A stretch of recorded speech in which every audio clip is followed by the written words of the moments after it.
Hello, hello. Yeah, can you hear me? Fine.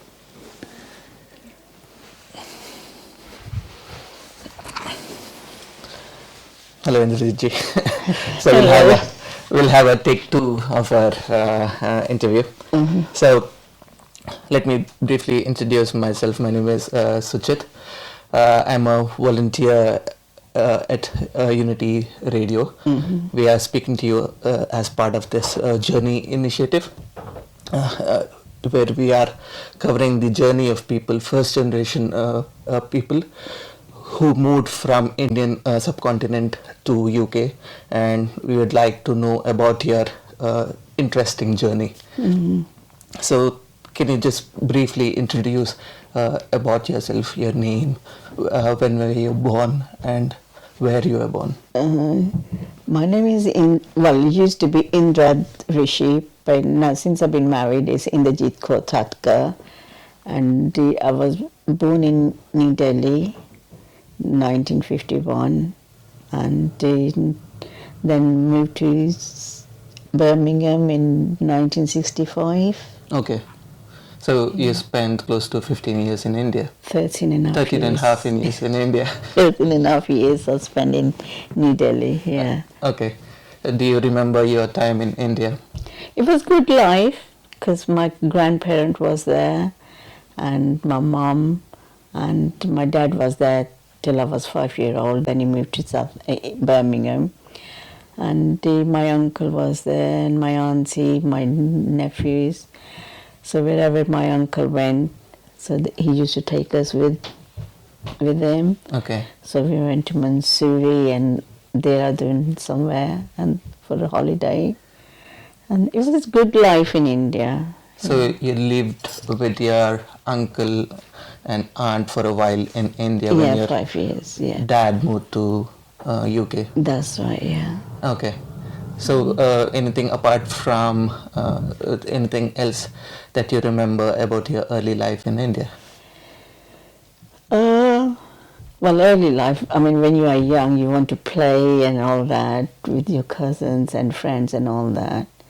And it was good life because where we used to live, we used to live on the top floor, and at the bottom, it used to be all like fruit shops and ice creams shop and everything. It was good life then, yeah. Okay. Yeah. And you went for schooling in India, and how was your school life in India? Yeah, first school I went to, I can't remember the name now, but the other one, MCC Girls Middle School, and that was good life. So I was there till the 7th, and then before I moved here. And it was good life in school as well, because when you are young, you play with the kids and all that. It was nice, and friendship everywhere used to be helpful, everyone. Yeah. That was quite nice, yeah. Do you remember where exactly in Delhi? Any early memories of your place in Delhi?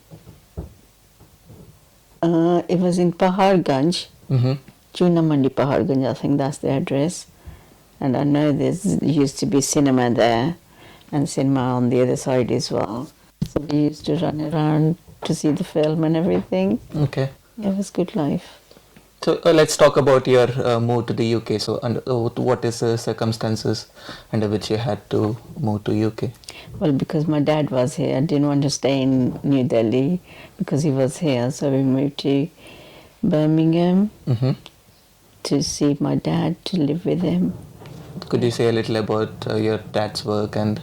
My dad used to be a bus conductor, and he used to work in foundry before. Then he got the job for the bus conductor. So he was bus conductor giving the tickets.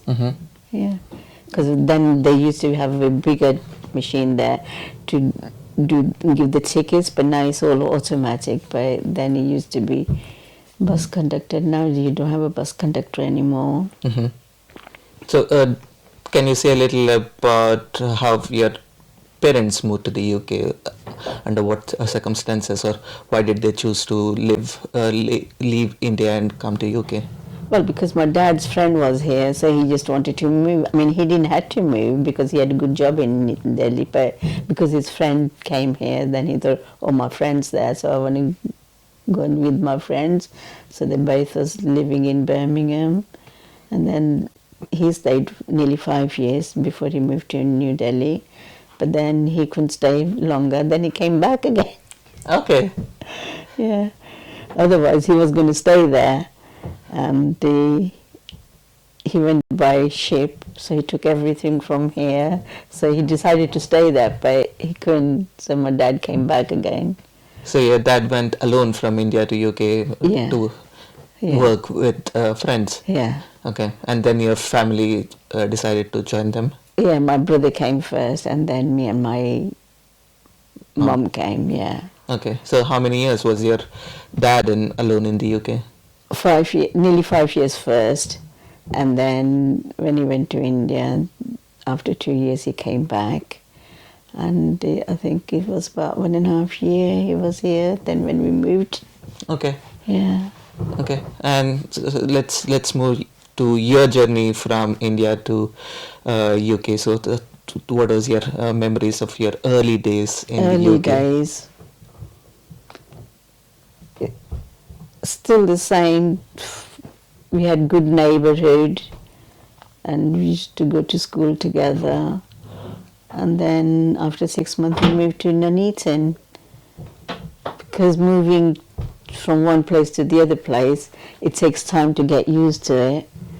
But see, it was good life there as well in Birmingham. Then moved to Nuneaton, that was good life as well. Did you find any difficulties adjusting to the food, weather, culture? No, it wasn't the food, it was the speaking English. Mm-hmm. I knew only little English, but going to school, it was all Indian friends, so we was talking our Indian language.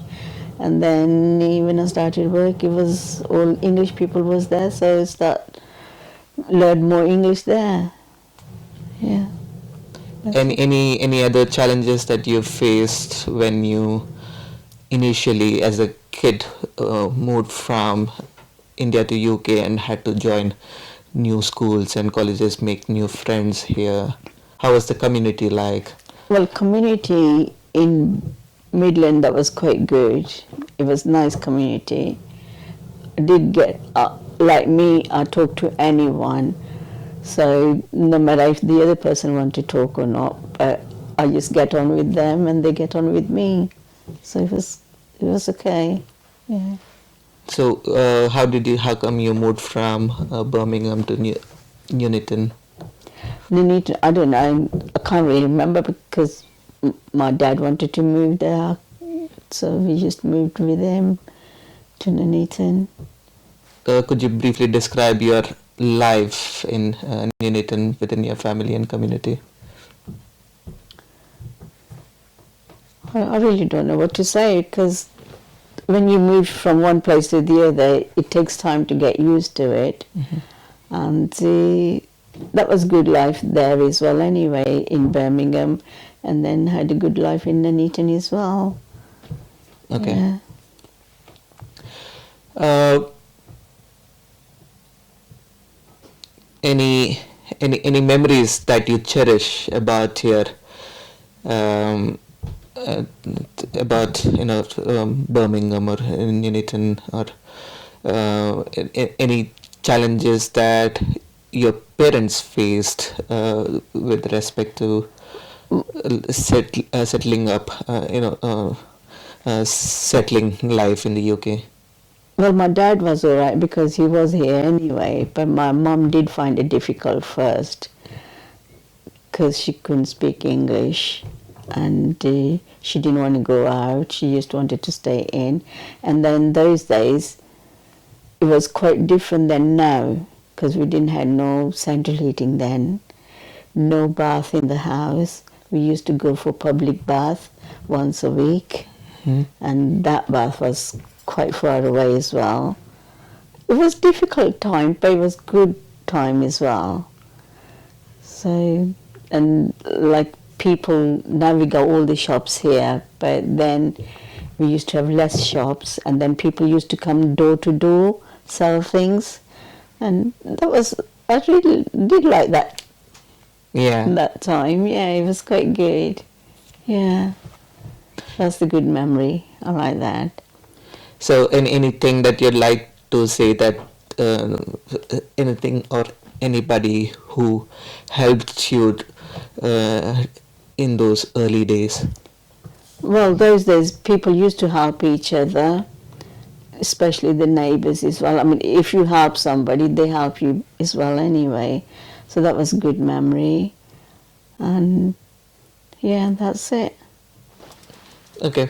So let's talk about your move to Southampton. How come you moved to Southampton? I got married because my husband was here. I had registered marriage in December 1972, and 73 we had Indian marriage, so I came to Southampton in April. So when was that? In 1973. 1970. 73, yeah. Moved to Southampton. Yeah.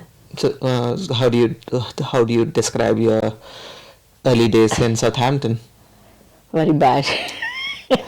Not good at all, because especially when you get married, leaving your family and friends and all that, and I didn't have no one in Southampton. It took me a really long time to get used to it. So what was different between life in Birmingham and Nuneaton versus in Southampton? Well, the life is like more friendly there, and here it wasn't. I didn't find people friendly in Southampton, so it took me really, really long time to get used to it. But now I'm all right. Been here nearly 50 years now, so it's all right now. Yeah. So it's already been 50 years, as you mentioned, to It your is. life in Southampton particularly. Yeah, So how do you describe that journey?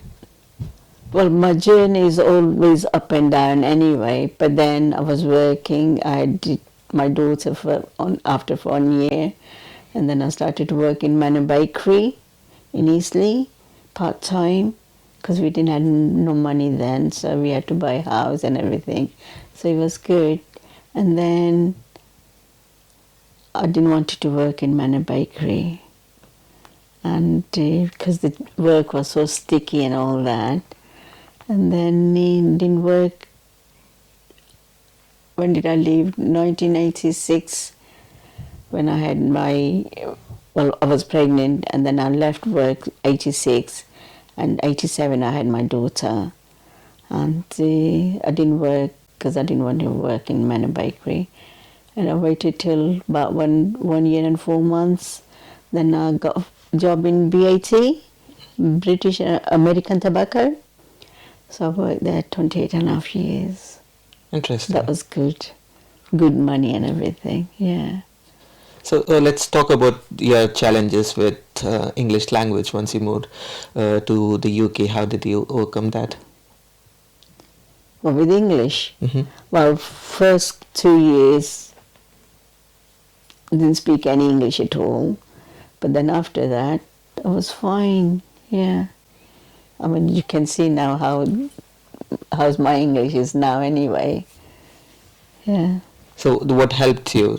Was it regular schooling or? No, at the work, when I started work 1968, I picked all my English from there, because I had all the English girls was there, and then they started talking to me, so I learned my language from them. Yeah, that was quite good. Can you? How difficult was it to find work in the UK without knowing the language? Well, all those days they never used to take interview and everything, so you used to find a job so quick, easy as well. And so didn't have to give any interview or anything, just a job. So it was a good job what I had as well. Yeah. Can you just talk about your different work experiences in different places? Work experience, I didn't find any difficult, because when I was working in Nuneaton, that was fine. And then when I was working in Eastleigh, Manor Bakery. I was alright because, like me, I just get on with anyone, so it wasn't very difficult for me anyway. And then I found a job in BAT. That was quite good, but it was good experience in BAT. But then before BAT, I went to interview in carpet factory in Southampton. Got the job there. And then when I came out from there after the interview, I saw the BAT sign, and then I went there for interview. But then when I came home to do both, I put both papers there and see which is better for me. So BAT was more better because more money, and plus we used to have transport from BAT, so that was really good. So I started working BAT. Interesting. Yeah, and then I had another maternity leave from there. And then we had, before the maternity leave, we went to India for 9 weeks. That was really, really good. Very first holiday. Wow. So, was that the first time you went back to India after moving to UK? Yeah, we came to UK in 1965, but 1979 went to India. I had 2 daughters then, and that was really, really good holiday we had. So you spent 9 weeks in... 9 weeks because my parents went to India as well. So my parents look after my children, and 2 of us went everywhere. Yeah, that was really good experience. I've never been anywhere before in India, but went everywhere, went to Kashmir, Jammu, everywhere. That was really, really good holiday. I'll never forget those holidays. Did you ever feel like going back to India after moving to UK? Yeah, I've been going on a holiday. Didn't want to stay. Well, we wanted to stay there, but when you got children, so you didn't want to stay there. And then we've been going on a holiday every 2 years or every year. So now I went to, just before the lockdown, I went with my friend because my husband was working. Okay. And he said, you can go. So I went with my friend. And we spent 2 months. We went to Goa, we went to Bombay, and then we went to New Delhi, and then we went to Punjab. So that was good experience there, because Punjab is good experience because I've never been to Punjab before. Okay. It was a really, really good holiday. So we came back 3 days before the lockdown. Okay. Yeah. Do you have families and friends in India that you go back to? Well, before I had a family, but not much family there now. It's just the friends and all that. Yeah, but then I went to my friend's family's house as well. Yeah. Other than vacation, do you feel like you miss your home country and you want to go back to country for... Well, because I was young, so I did miss it then. But then after that, I didn't miss much because the whole family was here. My parents' family here, and then my children was here. So I didn't really want to go back there. Not to stay, no. Not to stay, no? Not to stay, no. Because all the facility you got here, it's not the same as here in India, isn't it? I mean, even there is, but not exactly the same. So I'd rather stay here. Let's come back to your work experience. Could you say what did you do at BAT? BAT, yeah. I was making filters. The cigarettes, the white stuff goes front of the cigarette, so I used to make them. Did you learn on the job, or did you have the skills to do that work? No, we had a training to do all that, and then after that it was fine. Before we used to do by hands, and then we had more machinery then, and then it's like automatic you used to do, but we only used to fill everything. But then that was really good as well job, yeah. Missed that job. I left, when did I leave? Before the close down, year 2006 it closed down. Mm-hmm. December, so I left in October. Yeah, year 2006. Okay. Yeah. Let's talk about culture So, what difference did you find between culture in India, culture in UK, between Birmingham and Southampton, and how did you find yourself integrate with the British culture? Well, with the British, we knew in India somebody because my granddad used to work with them, so I knew a bit of English people there as well anyway. And then come here, it was the same. I know it's a different culture, speaking different language and all that, and the clothes as well. But after a while, you get used to it anyway. So. Are there any fond memories that you think and laugh about any particular incident like that from your time in Birmingham or Nuneaton or Southampton? What can I say? Can't say much now. I don't know what to say. That's okay. So let's talk about food. Food. Yeah, food. Food. Yeah. How did you find about food? The British food, and how, are there any differences that you see in availability of Indian food back in 1960s versus now? Well, then people used to cook everything at home anyway, and the English food, every Friday we used to have fish and chips. Okay. That's all I remember, because those days people used to have every Friday, no matter where you go, even in English house or Indian house or anybody, used to have fish and chips every Friday. And the rest, it was like Indian food my mum used to cook, but I didn't learn anything. No, I only learned here when I got married. And now I'm a good cook. Okay. I think I'm a good cook. Yeah. Yeah. When you told there was no bath at your house, were you renting the place? No, it's a public bath. We call public bath.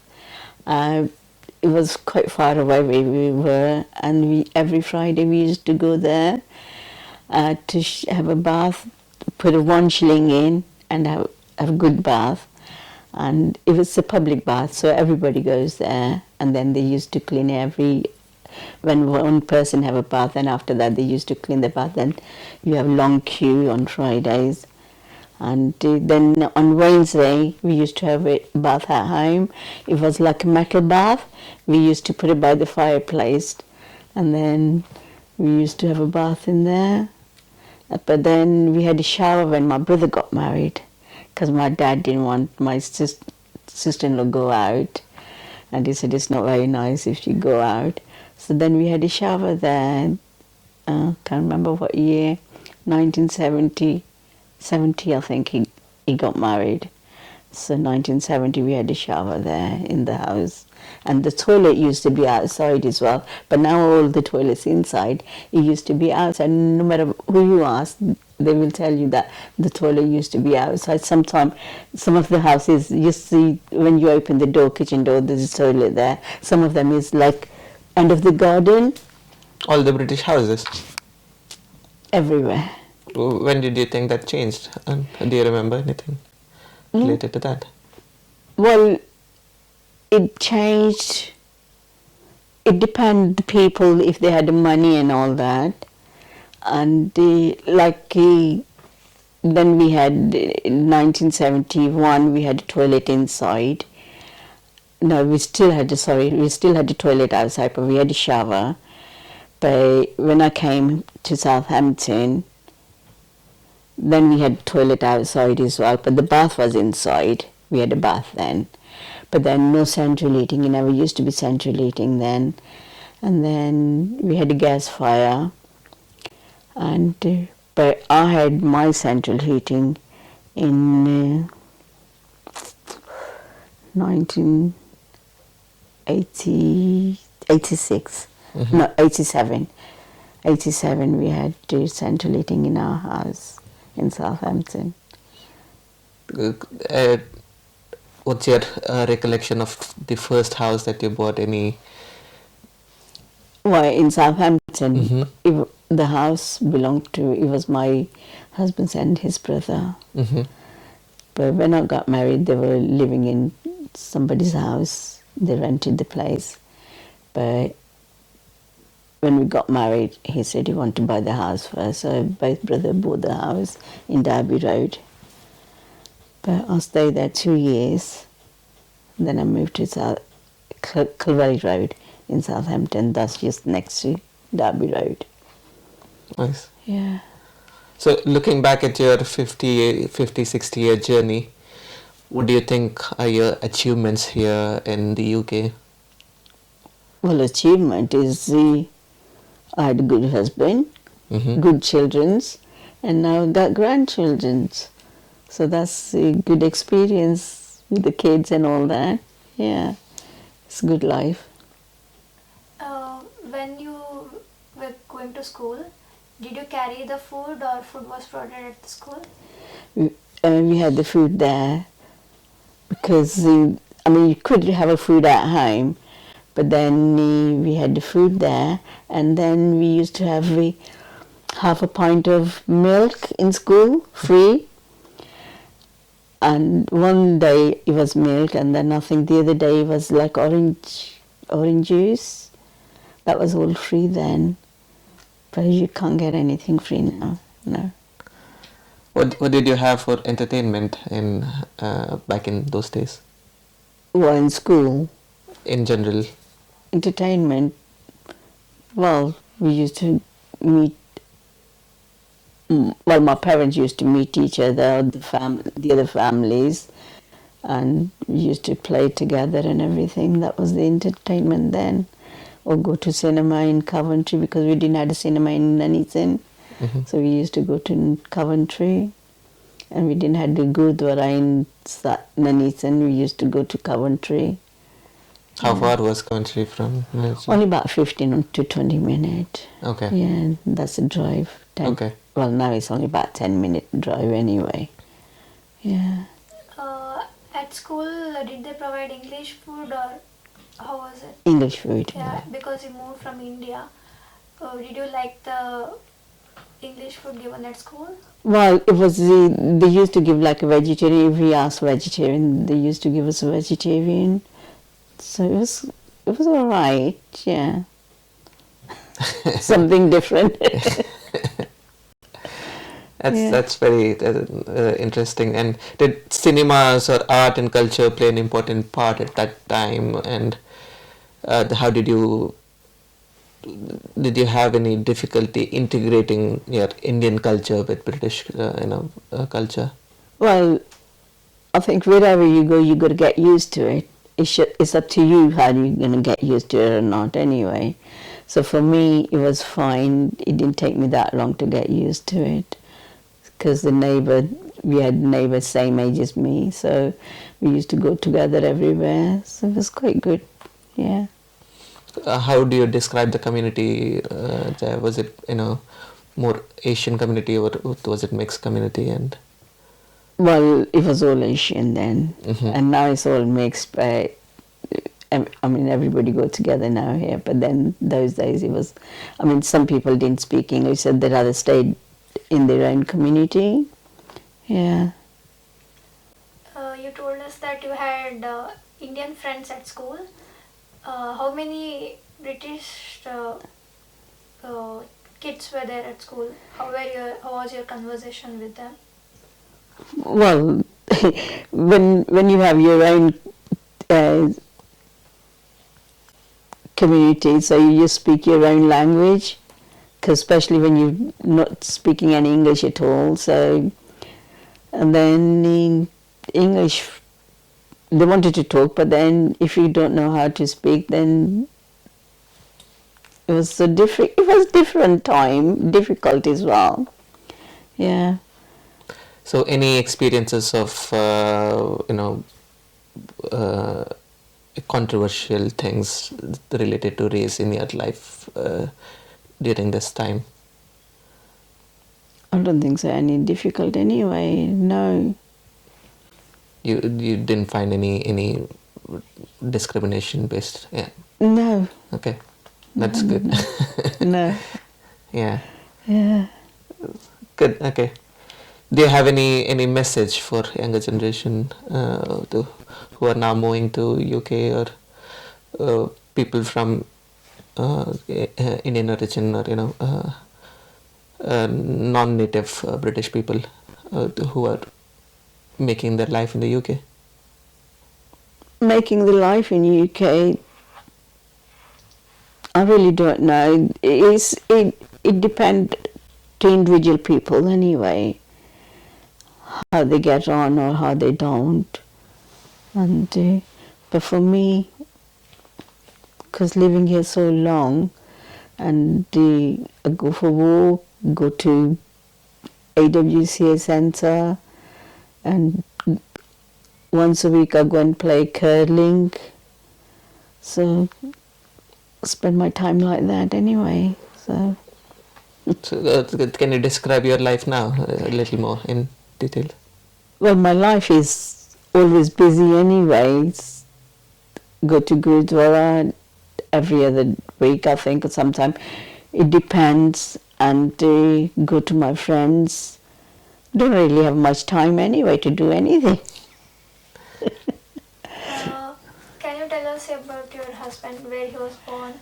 My husband was born in Kenya, and I think he came in 1970, and then met him 1972 because he came to see me before we got married, and then we got married, and that's it. Uh, did he move from India to Kenya, or did his parents were there? No, he was born in Kenya because his parents was there. But his mom was from India. I think his dad, I really don't know. I think they were both from India anyway. And they were in Kenya. His dad was police officer in Kenya. And so he was born there. And then he moved to Southampton. May I know the reason why he moved from Kenya? I really don't know. I think you should That's ask right, him. You should ask him. Yeah, his younger brother was here. His older brother was here as well. Probably that's why he came here as well anyway. Yeah, he was young when he came here. And then he was 22 when he got married and I was 21. Yeah. Anything you have to say regarding our Indian origin person from Southampton being the elected as Prime Minister of the country now? Sorry, say that again. I didn't get you. Anything you have to say about Rishi Sunak, who's from Southampton, being the Prime Minister of the country now? Well, the Indian Prime Minister, he used to live in Southampton. I didn't see him, but then people do say that he used to live in Burgess Road in Southampton. And he came here in Southampton only a couple of months ago, I think, before he became Prime Minister. He came to Hindu temple. Mm-hmm. And yeah, I haven't met him, but people has. He's hopefully keep finger crossed and everything is all right. How do you feel about someone from your own place being the Prime Minister and same Well, origin? if he's Indian, then you are surprised and you be more happy. At least this Indian person is Prime Minister, isn't it? So I think it's quite good. Yeah. Keep finger crossed. I hope he stay there forever. Yeah, because the other lady didn't stay. She only stayed about 45 days, I think, or something like that. That's the shortest one, anyway. Yeah. Anything you have to say about how the Indian community has come up in the UK since, in your experience, and how you have seen it evolve? Well, Indian community is quite good because they're involved with everything. Like we do mela here, we do free meals here twice a year, and we meet once a week. Yeah, good life. Yeah. And yet, how do you identify yourself as British Indian versus can you talk about that identity of being a British Indian? How do you see yourself as? Well, I see myself British. Okay, yeah, British, yeah. So okay, Yeah. that's good. Good. Okay. Thank you, Indrajit ji, for your valuable time and interesting stories. And thank you And very much anyway for you as well giving interviews. And that's good. Yeah. Nice meeting you anyway. thank you. Yeah, Thank you. I think we are good. How long has it been? It's been 35 minutes. Okay. As if it should have